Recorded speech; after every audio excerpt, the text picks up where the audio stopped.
Men bo'laveradi. Şöyle ona koy. Assalomu alaykum. Hop. Tinglovchi do'stlar, tinchmisizlar, omonmisizlar? Mana hozir bitta bemorimiz o'zlarida nima sodir bo'lgan, shu bir hafta 10 kun mobaynida qatnashganda, hozir kursimiz tugadi. O'sha kursga qatnashganda o'zi qanaqa kasal edi, nima bilan kelgan edi bu yerga, nima sodir bo'ldi, endi hozir 10 kun mobaynida nima o'zgarish bo'ldi, o'zlaridan tinglaymiz. Hop, mana siz kimsiz, tanishtiring, o'zingizda nima sodir bo'ldi, qanday, mana shu kuzatuvchilarga nima deysiz, o'zingiz fikrlaringiz? Assalomu alaykum. Kuzatuvchilar, men Karim Hakimjon, men Andijondan keldim.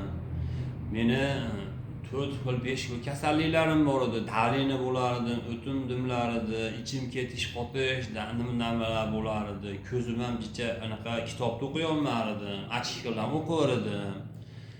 Bo'g'imlarimda kasallik bor edi. Men yaxshi akamizdan eshitdim, men ham bu narsani keyin keldim. Keyin mana shu yerda kurslarni olib, hozirgi kunda mana boshlaganimdan keyin o'sha boshidanlab ko'zni, mana hozir kitobni bez ochib o'qiyapman mana hozir shu kunlarda. Yana qabziyatim, davlenam yo'q. Davlenam ham ketdi, xudo xolasa.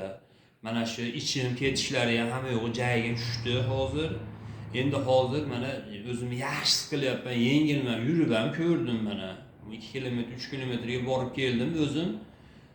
Shu yurishlarimdan bir charchash boshqa narsalar yo'q, ular ham chiqib ketdi mana. Endi hozir asha bir ozgina yana bir 80% ga qo'lib 20% qolgan joylari ham bor. Bular asha mashqlar davomida qolgan uyda 40 kunlik davomida uyda yetkizib, oxiriga chiqib ketib, bundan hayotimda mana shu sog'lom turmush tarzini hayotimda qo'yishlikni nima bilan desa, aynan mana shu mashqlar bilan hayotimni sog'lom turmush tarziga olib chiqishlikka niyat qildim, xudo xolasa. Mana shu bilan ko'rdim ham ko'zim bilan, ishondim shunga.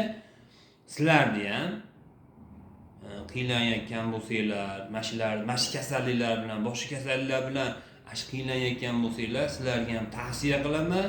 Mana shu yerga kelinglar. Mana shu akamiz mana xolis mana shu nimalarni qilyapti, mana xudo xolasa sizlar ham davolanib hayotingizda sog'lom turmush tarziga qo'yishinglarni niyat qilaman sizlardan.